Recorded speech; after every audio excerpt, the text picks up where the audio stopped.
It appears to have worked. Let's see if it stays this way. If someone is out there and actually was able to make it on time live, tell me if you can hear me.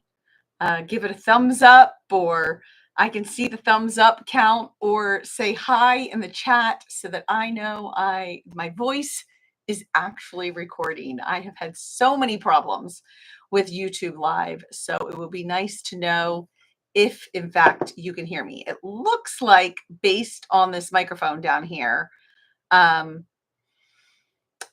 I do have sound coming in. So I'm hoping to trust that. All right, but welcome today. Several people have asked me questions about kind of managing homeschooling and starting your own sort of thing on the side, whatever that may be for you as a homeschool entrepreneur. Maybe you'll take some of this and also apply it. Oh, thank you. I see the like, so you can hear me. Also apply it to if you just have a job, or whatever it is you're working on.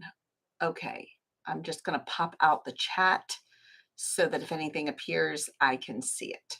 Okay, let's go ahead and dig in. I'm Mary Wilson. I homeschool 4 children. I have to figure out how to best say this. I used to say I'm a homeschooling mom of 4 kids. Well, 3 have graduated. I have 3 kids who have graduated from my homeschool. One works now as a professional in a hospital. The other just graduated with her graphic design degree. The third one is starting college officially in the fall. And I have one left in high school. So I need to figure out how to do an introduction now. But I have been a homeschooling mom for 17 years, something like that. And it is coming to an end. That entire time, I have always done something on the side. It has looked different in different stages, but for financial reasons and just because I enjoy it, I have always had something going on the side. When my kids were little, I actually did one-on-one in-person math tutoring. When we moved to North Carolina, I stopped that for a bit, and that's where I started spending more time on my website and on social media, and kind of moved into what at that time was being called an influencer. Maybe now as content creator, little different. I don't know the unique differences. I don't care what name people use. But at that point, I began making some affiliate money, getting some of my homeschool curriculum supplied to me because I was talking about it, sharing about it, and began to learn how to run a website, how to do things like that. I then actually got a job with a homeschool company. I worked with Brave Writer for 2 years. I was a teacher in the classes there. And then now I teach on OutSchool. And I still have my own website and my own social media, but it has changed along the way from focusing on homeschooling to focusing more on books, sharing about books and things that I'm offering and things connected to what I'm offering. So that's kind of a little bit of my history. One of the big questions that was submitted, several people kind of voiced, was where do you begin? All right, so let's tackle the big where do you begin question. Whatever it is you decide to do, and I can't tell you what that's going to be because that's going to be using your own knowledge and strengths and talents and interests. Whatever it is you decide to do, you're going to need an audience for it. And that has become kind of the standard today's day and age, is you will need an audience for whatever it is you are going to offer. So you need to figure out where you want to build that audience. I would say at the very minimum, you probably need a website with an email list. Even when you start on social media, you want to be able to send people to a website. And on that website, they need to be able to subscribe to an email list. Now, people are using Substack as websites. Wix has been popular, Squarespace. It doesn't matter. You just want kind of a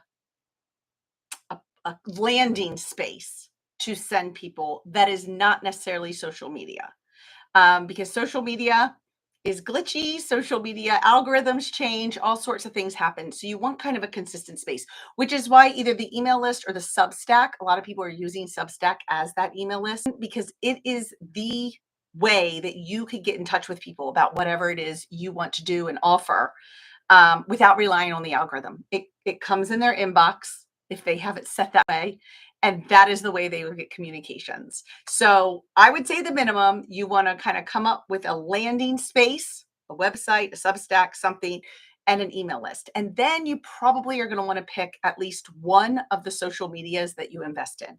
Starting off, you might just start with one, learn it well, start growing it, and then add on the others.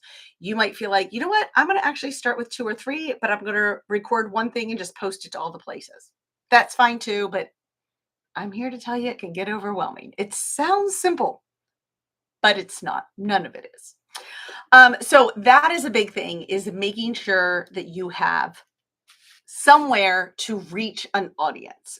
There's not many other ways for people to find you. Obviously, you can attend homeschool conferences, you can do in-person things as well, but where are you going to send them? You're going to send them to your landing space, website or Substack or something like that, or your social media. Okay, when you do this, it was a big change for me because my Instagram was just my personal Instagram. And then I began sharing my homeschool life there because that was my personal life as well. So it wasn't for business reasons, it was my life on my Instagram. And then slowly it has morphed into the Instagram's purpose is for sharing um, my outschool classes, or along the way, other things that I have attempted and played around with. So you might start a new account for that, that's specific to that. If you're already in homeschool spaces and it's mainly homeschool people who are following you, it probably works to transfer that. But I actually have a private personal Instagram that now I can just record my own memories and things like that. My mom and my sister follow it. That's it. It's not for audience because I still wanted to share, but it doesn't always make sense to do it anymore now that my social media has become business. So you want to kind of think through some of those things. Please keep in mind it all also can happen organically over time. You don't have to figure it all out tonight. But these are the kinds of things I started keeping in mind in my social media spaces. So I have personal ones, and then I have ones that are more geared toward whatever it is that I am doing at the time. Okay. Um, so yeah, you're going to kind of curate it to focus on whatever it is you're offering. So let's say you want to be a coach, a life coach.